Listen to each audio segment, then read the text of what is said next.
Le premier dimanche du mois de juin et je vous dis bienvenue sur Lumière et Réussite. Ici c'est votre serviteur Marcel Pierre. Donc je vous propose qu'on réfléchisse ensemble autour de ce sujet titré Lumière et Réussite. Vous savez que nous vivons dans une société où la notion de réussite est souvent liée à la performance. Et ici, quand je dis la performance, je parle de la performance extérieure, de l'argent, la position sociale, apparence, réseau, nombre de vues. Donc, on nous pousse à nous dépasser, je dirais. On nous pousse à nous dépasser constamment, à viser plus haut, à faire plus, à obtenir plus. Mais à quoi bon réussir extérieurement si l'on perd, ou du moins si l'on est perdu intérieurement? Quelle valeur a une réussite bâtie sur l'épuisement, une réussite basée sur l'orgueil, une réussite basée sur le compromis? Avant tout, qu'est-ce qu'une réussite? En fait, bon, une réussite, c'est du succès, simplement dit. C'est un résultat favorable. Maintenant, vous savez que la réussite et la lumière marchent de pair. Qu'est-ce que la lumière? Eh bien, la lumière, c'est la clarté. C'est la clarté, c'est ce qui nous permet de comprendre. C'est une source lumineuse. Donc, quand on dit ici la clarté, on sait que la lumière peut être émise par le soleil. Et ça peut être aussi, on peut parler aussi d'un éclairage artificiel. Bon, bref, pour ce qui nous concerne ce matin, on va parler de réussite de façon générale. Ok? Je vous invite à lire le psaume 119, verset 105. J'ai préparé ce verset pour notre méditation de ce matin. Psaume 119, verset 25 nous dit: ta parole est une lampe à mes pieds, une lumière sur mon sentier. Où chercher la vraie réussite? Et comme je viens de le dire, notre monde a sa façon de voir cette notion de réussite. Et cette façon nous pousse à nous dépasser, nous pousse à ne pas avoir de satisfaction. On peut faire tout, on peut tout faire pour réussir. Il y a des gens qui sont prêts à tout parce que ils ont une façon de comprendre, une façon de voir la réussite. Donc ce matin, la question que nous devrions nous poser: quelle valeur a une réussite bâtie sur l'épuisement? Et on sait qu'il y a des gens qui s'épuisent. On trouve que c'est normal qu'on s'efforce pour réussir. Mais attention, attention. Et on va voir de quoi je veux vous parler ce matin concernant quand j'utilise le mot épuisement. Il y a des réussites qui sont basées sur l'orgueil, sur le compromis. La Bible nous appelle à une autre vision de la réussite. à une réussite durable, à une réussite paisible, une réussite enracinée dans la vérité et dans la présence de Dieu. Et c'est une réussite qui éclaire, une réussite qui inspire, une réussite qui transforme. Donc, quand on dit lumière et réussite, c'est parce que la lumière et la réussite sont liées spirituellement, mais physiquement aussi. On ne peut pas marcher vers une réussite pleine si l'on chemine dans l'obscurité. Et la seule lumière qui ne s'éteint jamais, c'est celle de Dieu. On peut dire tout ce qu'on veut, on peut essayer de parler contre la Bible, on peut essayer mais l'expérience l'a déjà prouvé. La seule lumière qui ne s'éteint jamais, la seule bonne réussite est celle de Dieu, est celle basée sur la lumière de Dieu, sur la parole de Dieu, sur la volonté, sur le plan de Dieu pour ses enfants. Lumière. On vient de dire qu'est-ce qu'on entend par lumière. C'est la clarté. Ça peut être mise par le soleil, simplement dit. Ça peut être mise aussi de façon artificielle. Mais quand on parle de lumière ici, on vise surtout ce qui nous permet de comprendre, ce qui nous conduit dans le vrai chemin, dans un chemin honnête, dans un chemin qui est correct, je dirais, dans un chemin qui n'invite pas à faire, peu importe ce qu'on va faire pour réussir, non. Mais on parle d'un chemin qui est correct devant Dieu, non seulement devant Dieu, devant nous aussi, les êtres humains. Dans Psaume 119, verset 105, il est écrit « Ta parole est une lampe à mes pieds, une lumière sur mon sentier. » En fait, c'est une image. Cette image nous parle d'un chemin, pas d'un instant. Hein? On n'est pas là en mode de consommation, on consomme les choses, on veut que ce soit dans l'immédiateté. On parle ici d'une image, pas d'un instant. C'est-à-dire, quand on parle de cette lumière, ce n'est pas une lumière qui nous brille, qui nous aide pour un instant.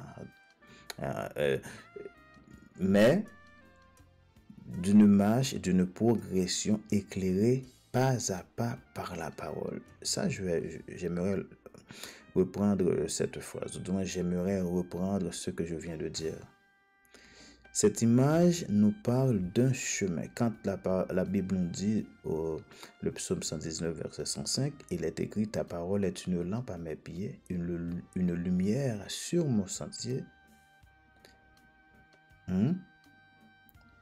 C'est une image qui nous parle d'un chemin, pas nécessairement de quelque chose de la spontanéité, d'un instant, pas d'un miracle soudain, quelque chose qui arrive, waouh, mais d'une marche, d'une culture, d'une progression, d'une façon de vivre, éclairée pas à pas par la parole de Dieu.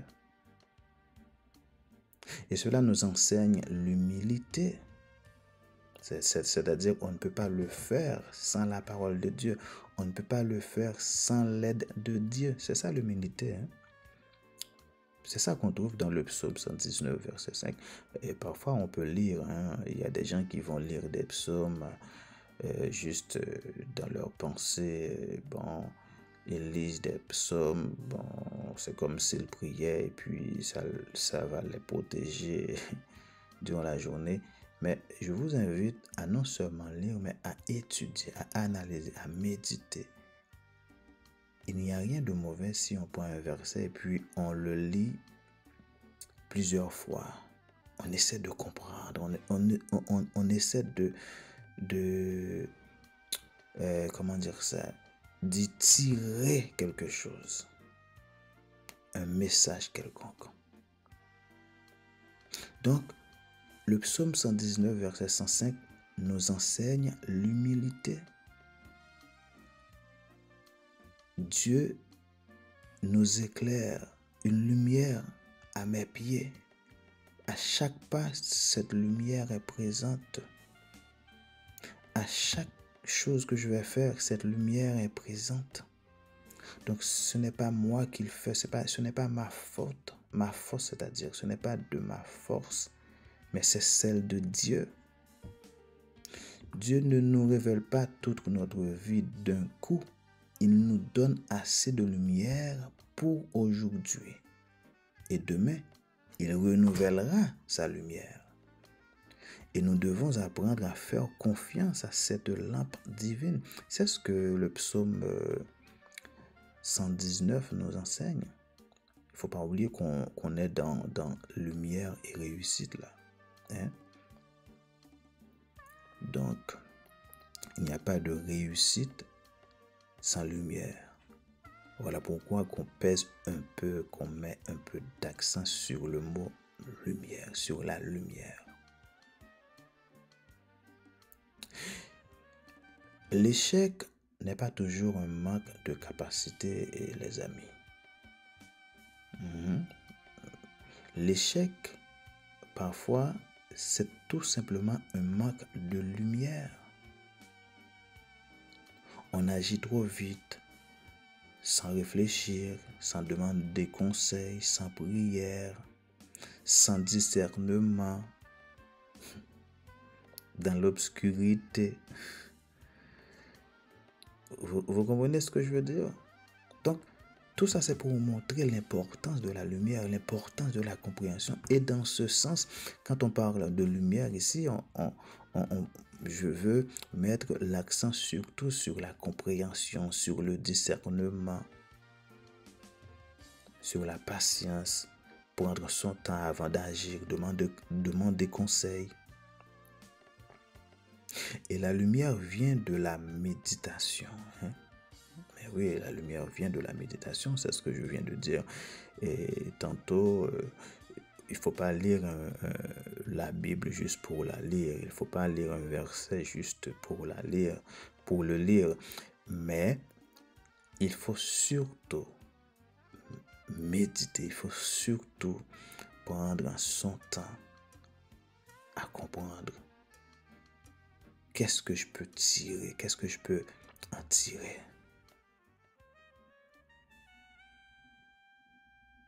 La lumière vient de la prière, de la méditation, de la prière, de l'écoute du Saint-Esprit. Donc, la vraie réussite, les amis, commence donc par le positionnement intérieur. Seigneur, éclaire-moi. Vous voyez une phrase très simple. Seigneur, éclaire-moi. Et non, Seigneur, bénis ce que j'ai décidé. En fait, vous savez, parfois, on a tendance à agir et puis après, on prie. Eh bien, ce matin, je vous invite à faire le contraire. Seigneur, éclaire-moi. Et non, Seigneur, bénis ce que j'ai décidé. Quand on parle comme ça, quand on demande de conseil à Dieu, à notre Seigneur, il va nous guider dans les décisions. Ce n'est pas après avoir pris notre décision, après avoir posé des actions, puis là on va. Ce n'est pas parce que Dieu ne va pas nous aider si on a déjà commencé à poser des actions. Dieu, dans son amour, malgré le fait que dans le cas où on ferait une erreur quelconque. Il va quand même être là. Mais c'est toujours bon de contacter le Seigneur, de lui demander conseil, de lui demander de nous éclairer avant même d'agir. Donc, réussir selon Dieu, un chemin, pas une compétition. Et si vous regardez ici regardez ici, chemin versus compétition. Parfois, on est en mode compétition. On regarde l'autre, ce que l'autre a fait, et on se met dans une sorte de compétition. Dans Josué 1, verset 8e, Dieu donne à Josué une clé précieuse. Il l'a dit, il a demandé de rester connecté à la parole. Rester connecté à la parole jour et nuit. Pourquoi? Eh bien, parce que la réussite, selon Dieu, demande constance, fidélité. Ça demande de l'obéissance. La réussite biblique n'est pas une course contre les autres. La réussite des enfants de Dieu n'est pas une compétition, ce n'est pas une lutte. Autrement dit, ce n'est pas une course contre les autres. Ce n'est pas une comparaison. Parfois, on se compare. C'est un chemin de fidélité, les amis. Un chemin dans lequel chaque pas compte. Un chemin dans lequel même les plus petits, même les plus lents, leur pas compte. Josué devrait mener un peuple vers une terre promise, mais Dieu ne lui a pas donné une stratégie militaire. Il lui a donné une recommandation spirituelle. Médite la parole. Waouh! Médite la parole. C'est l'arme que Dieu avait donnée à Josué. Médite la parole. Donc, cela nous enseigne que ce n'est pas la force humaine qui fait réussir, mais l'alignement avec Dieu, l'alignement avec la parole de Dieu, avec la volonté de Dieu, c'est ce qui nous fait réussir, les amis. Dans un monde où tout va vite, Dieu nous apprend la profondeur, Dieu nous apprend la durée, la construction. Ce que Dieu bâtit ne s'effondre pas.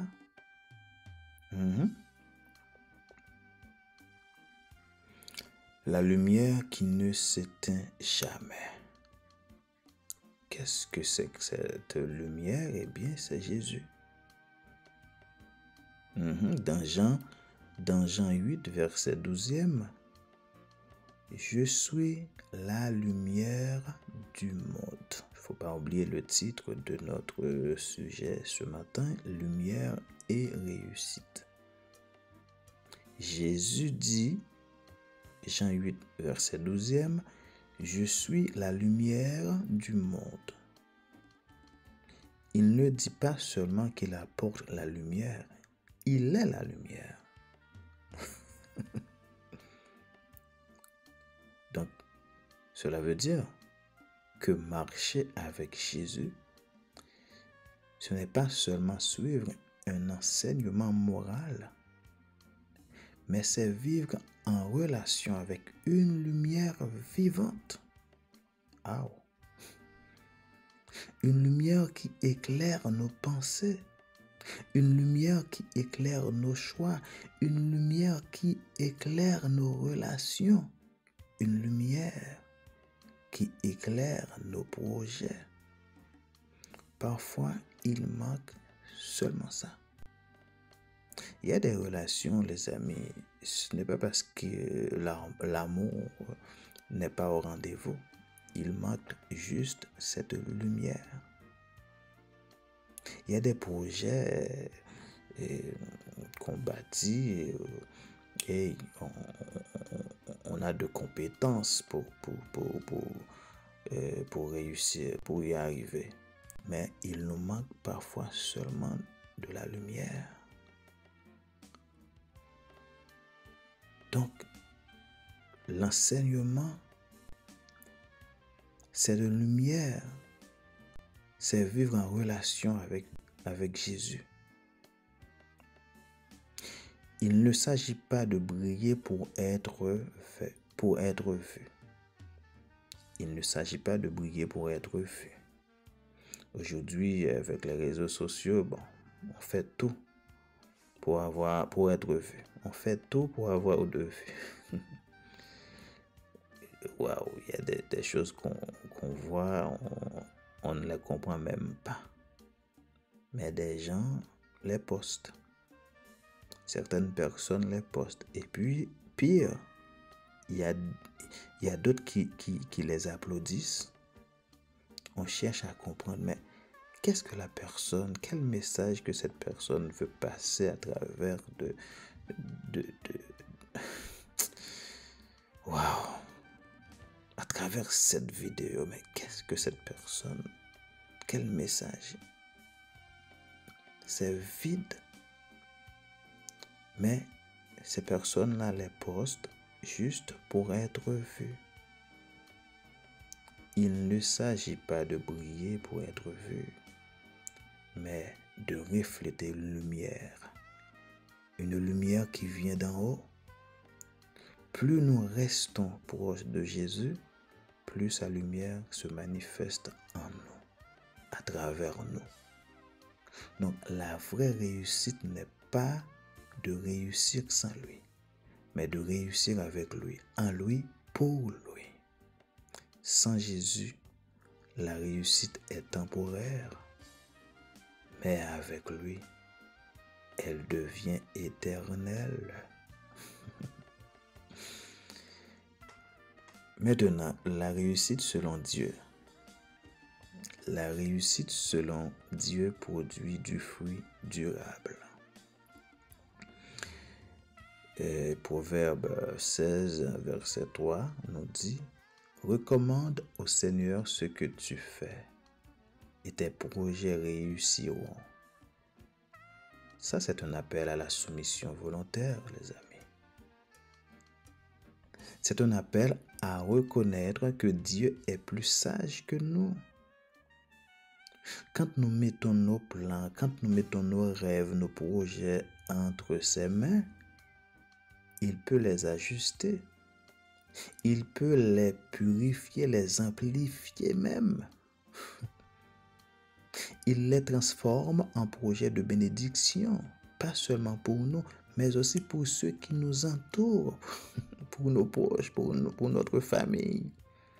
Ça peut être même pour nos collègues de travail. Une réussite selon Dieu produit du fruit spirituel, c'est-à-dire la paix, la joie, la patience, la fidélité, maîtrise de soi, pour ne citer que cela. Une réussite sans ces fruits n'est qu'une illusion. Il y a des gens qui pensent qu'ils ont réussi simplement parce que ils sont populaires, ils ont beaucoup d'argent, en tout cas. Mais une réussite sans ces fruits, sans la paix, que vaut-elle? Une réussite sans... Voilà pourquoi que cette notion de réussite, il va falloir bien la définir. Bon, il y a des gens qui définissent le mot réussir, la réussite, c'est-à-dire à partir de ce que quelqu'un avait, le but de quelqu'un avait fixé. Bon, c'était fixé. À partir d'un but qu'on se fixe, bon, on va dire, bon, là, je réussis, il réussit. Mais on peut oser dire que quand on parle de ces réussites-là, s'il n'y a pas de paix, s'il n'y a pas de joie, s'il n'y a pas de fidélité, s'il n'y a pas de patience, de maîtrise de soi, mais non, ce n'est qu'une illusion, les amis. Avez-vous déjà vu des gens qui ont beaucoup d'argent mais qui n'ont pas de paix? Avez-vous déjà vu des gens qui ont beaucoup de biens matériels mais qui ne sont pas heureux, qui sont malheureux? La joie dans leur vie n'est pas au rendez-vous. Est-ce qu'on peut parler de réussite? Mais je prends la responsabilité de dire non. Ces réussites-là ne sont qu'une illusion. Des illusions. Dieu veut que nous réussissions, ok? Oui, mais pas à n'importe quel prix, les amis. Il veut que nous réussissions sans perdre notre paix. Dieu veut que nous réussissions sans perdre notre identité, sans perdre notre foi, surtout notre foi. Il y a des gens qui abandonnent la foi juste pour des biens matériels, qui se trouvent dans des questionnements incessants. Ils placent la philosophie à première place et la parole de Dieu vient après. Il veut que nous réussissions sans perdre notre paix, sans perdre notre identité, notre foi. Une réussite durable, ancrée, construite sur le roc, construite sur la parole de Dieu, construite sur la foi, construite sur le roc. Bon, en conclusion,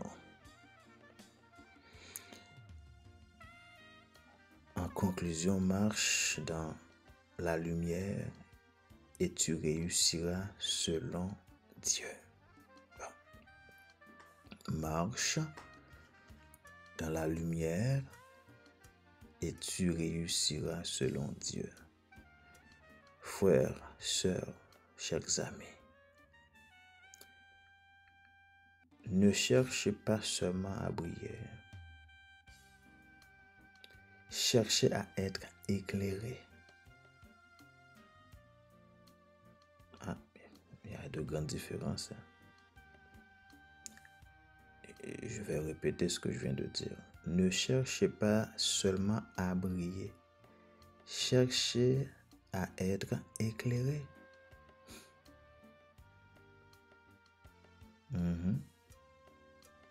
Ne poursuivez pas une réussite à la manière du monde, mais marchez dans la lumière du royaume, du royaume de Dieu. La Bible nous dit, cherche d'abord le royaume de Dieu et sa justice, et le reste te sera donné en plus. Matthieu 6, verset 33. Cherche d'abord le royaume de Dieu et sa justice, et le reste te sera donné en plus. Matthieu 6, verset 33. La lumière de Dieu t'évitera des pièges, les amis. La lumière de Dieu t'éloignera des faux chemins, des faux amis, et t'ouvrira des portes que toi-même tu n'aurais jamais pu forcer. Te donnera de privilèges, de possibilités que toi-même tu n'aurais jamais pu rêver. Aujourd'hui, prie avec foi. Prie avec foi. Tu peux juste dire ce mot, cette fois, Seigneur, illumine mon chemin. Je veux réussir, mais avec toi. Je ne veux pas réussir sans toi. Pas contre toi. Je veux marcher dans ta lumière. Pas dans l'ombre de mon ambition. Pas dans l'ombre de mon égoïsme. Mais je veux marcher dans ta lumière. Et tu verras, Sa lumière t'accompagnera jusqu'au bout. S'il y a des versets, je vais vous proposer quelques versets à retenir. Psaume 119, verset 105. Sa parole est une lampe. Josué 1, verset 8. La fidélité et la parole mènent au succès. Jean 8, verset 12. Jésus est la lumière du monde. Proverbe 3, versets 5 et 6. Confiance totale en Dieu. Psaume 1, verset 1 à 3. L'homme qui médite la parole est comme un arbre prospère. Et Matthieu 6, 33.